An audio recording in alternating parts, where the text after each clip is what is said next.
Yo, what is going on, guys? It is your boy MMA Elite Hero Boris, and today we are talking about UFC Denver, my picks and predictions. So this card at the beginning was pretty bad, but they've been adding to it, and it's finally kind of a decent card. I'm super excited about this fight night. Since last week we didn't even have one. But before we do get into it, please leave a like on the video. It really helps the channel grow. Leave a comment on your opinions and go ahead and subscribe for me. Let's get into it. So I thought the fight that was opening the card was the Josh Fremd versus Andre Petroski fight, but it might be the Jackson versus Blackshear fight, which is a great fight to start it off. So for Blackshear versus Montel Jackson, I want to let y'all know that a lot of these fights are going to be close. So for example, this one, Jackson is a point fighter. He likes to keep his distance, right? Most of his fights do go the distance. And but he does have that K power. Supposedly this man has the same size hands as Francis Ngannou. That's freaking crazy. But then we got Damon Blackshear on the other hand. He's more of a scrappy fighter. He likes to get in there, get in the clinch. He has some nice elbows, but he's also really good on the ground. Don't let him take your back, right? So this fight's gonna go either one way. Montel Jackson is gonna keep his distance and just outpoint Blackshear the whole time, or Blackshear is going to be able to get him on the ground and do that damage to him. If we go back to Montel Jackson's resume, as you can see, he goes up to decision a good bit of the time, but also does knock out some people. But he has not fought the better guys. Out of these two, Blackshear and Montel Jackson, Blackshear definitely has fought the better guys. If we go to his resume and take a peek, look at that. He lost to Batista, but a lot of people are saying he didn't even lose that fight. So he also fought Basharat. He did lose that decision fight, but these guys are tough guys he's losing to. And then these other guys who he's fighting, he's not even losing to them. He's finishing them. And also one reason who I am picking, I'm gonna let y'all know I'm picking Blackshear. So as the underdog pick, I'm going with Blackshear. Alright, I feel like he'll be able to do a lot of damage in the clinches, and even though Jackson does have good takedown defense, I think Blackshear will be able to get him to the ground. And also, Blackshear has never been finished either. If you look at it, he's 2-0 in knockouts and 9-0 on subs. Never been finished, so that's a plus. I got Blackshear. The next fight we got is Josh Fremd versus Andre Petroski. Man, this fight is hard to call. I see a lot of people favoring Petroski even though he is the underdog. Josh Fremd, I just have a feeling he's going to be able to use his jab and win a decision win against Petroski. Petroski, he is tired the longer the rounds go, right? So round 3, he's just kind of swinging crazy. This man knocked himself out pretty much in his last fight versus, who was it? Versus Malcon. I believe that's how you say his name. And yeah, no one knew what happened to him when that happened. He is the better wrestler. As you can see, he averages like 4 takedowns a fight. So that is not bad. He is the better wrestler. But I heard Josh Fremd talking about him, and apparently they've sparred before, and he knows that Andre has the better wrestling. But I believe Fremd is the better striker. Man, this fight I honestly would stay away from just because it could literally go either way.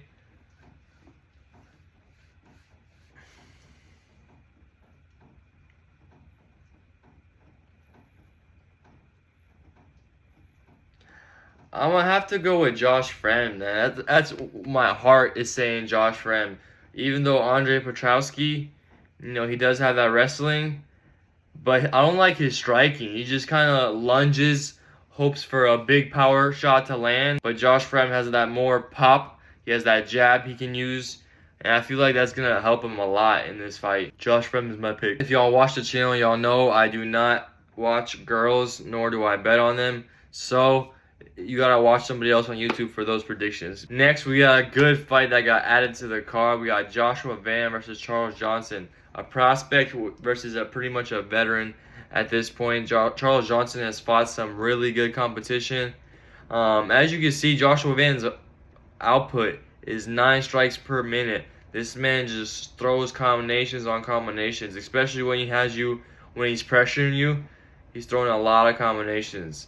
I was never really impressed by Charles Johnson. The way I look at it, he usually is losing the fight, and then somehow he just starts picking it up, or somehow gets together a win. Not a fan, honestly. He did beat Maxim, who's hasn't had too many fights in the UFC, but he is a good fighter, and Charles Johnson was able to beat him. But if we go to Joshua Van, I watched his fight with Borjas. Even though Borjas isn't great, Van was able to really start pressuring Borjas, and I feel like he'll be able to do the same thing with Charles Johnson. Charles Johnson's striking isn't terrible, but I do believe Joshua Van's striking is better. None of these guys are, too great on the ground, but I just kind of see Joshua Van outpointing him. He has a higher output, so I believe Joshua Van wins by decision. That is my pick, and I actually will be putting that in one of my parlays. Next fight I want to talk about is Abdul Alhassan versus Cody Brundage. Alright, for me, I freaking hate Cody Brundage. I mean, he's cool as a person. His personality's not too bad. He's just like a cool, laid-back guy. But his fighting, I'm just not impressed by it. He just loses too much of the time. And he's fighting Abdul Alhassan, who has that KO power. Even though he is 38 years old, I wouldn't say count him out just because of that.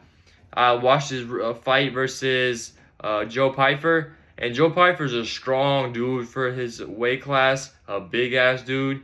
And Abdul held his own until he got knocked out or submitted. I forget which one it was. Let me see. Yeah, he got subbed in the second round.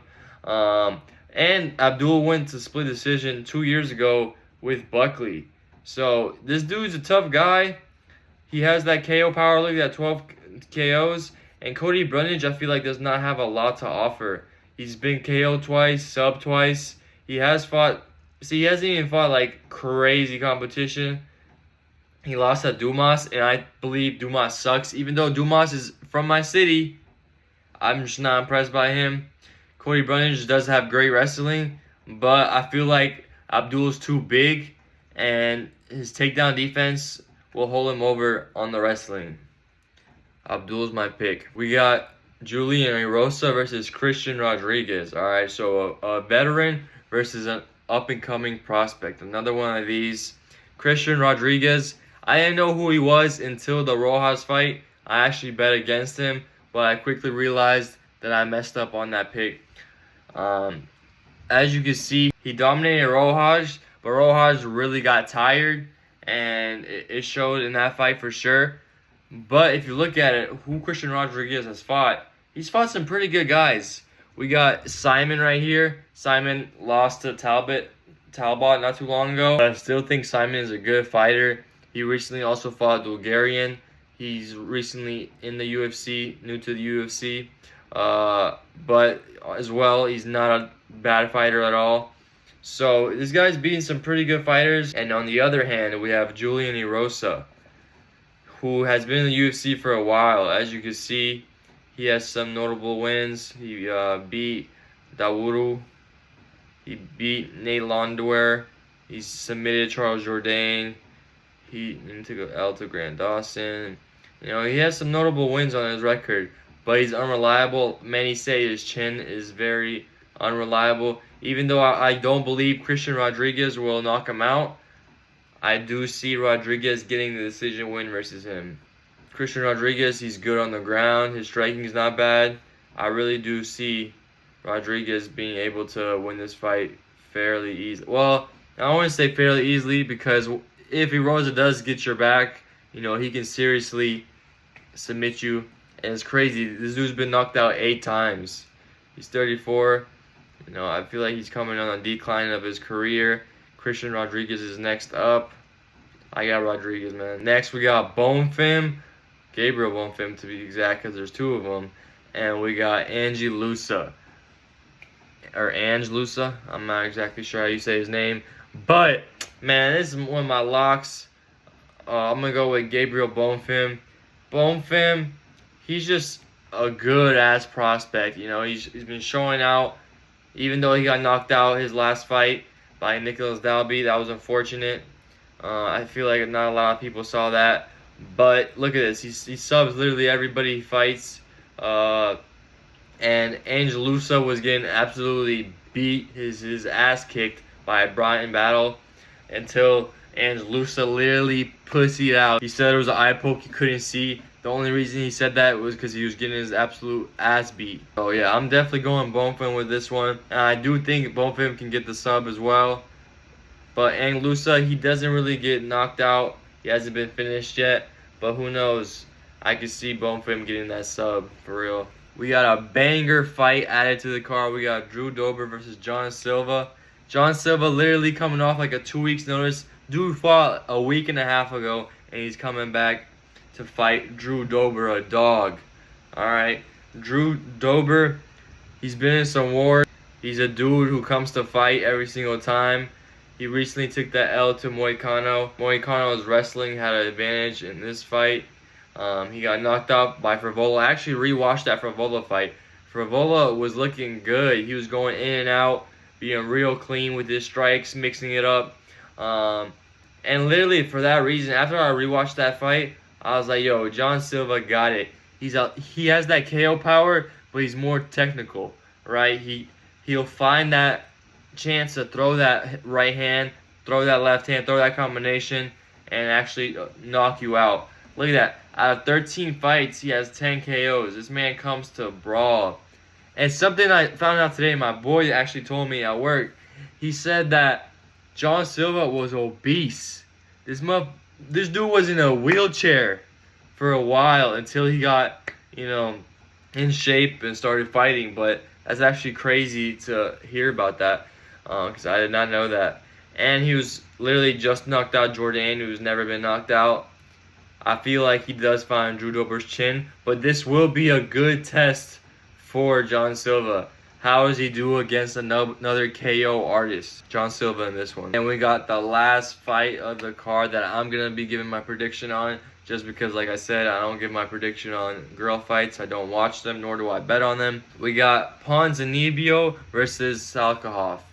Alright, so my prediction is I got Santiago winning just because he's fought the better competition and he's gotten close to beating them, right? And then we got Muslim Salikhov coming off a KO loss to Randy Brown, right? Muslim Salikhov isn't too bad, but as you can see, you know, he's got knocked out by Jingaling, lost a decision to Dalby, and he's also 40 years old. Coming off a knockout loss, which didn't happen too long ago. Let me see. Yeah, literally like three months ago, he got knocked out, and it was a pretty solid knockout too. And he's 40 years old. Man, give me Ponzinibbio. He literally got a split decision versus Piera and Geoff Neal. Come on, man. That should be enough said right there. I got Ponzinibbio. I really think he could pull it off. So that's pretty much my picks and predictions for this card. If I had to give y'all some locks, I'm super confident on Abdul, man. I really don't think Cody Brundage can get it. If I had to give another lock, Gabriel Bonfim. And honestly, that's it for my locks. If I had to give you an underdog lock, I'm not gonna say it's a lock, but I really do like Blackshear. Montel Jackson isn't as active, and Blackshear is a dog, man. But that's gonna wrap up the video. I hope you guys did enjoy. I hope you guys do take my predictions into account. If you did like the video, please go ahead and leave a like. If you have some different opinions, leave a comment and go ahead and subscribe for me, please. It helps the channel grow, especially liking the video. If you haven't already, join the Discord. I got free MMA picks, y'all. A full community of UFC people who love to bet, who love to watch UFC. It's a great place to be. And also make sure you're following me on Twitter, man. I've been going crazy on there. Leaked MMA. It's in the description always. Other than that, peace.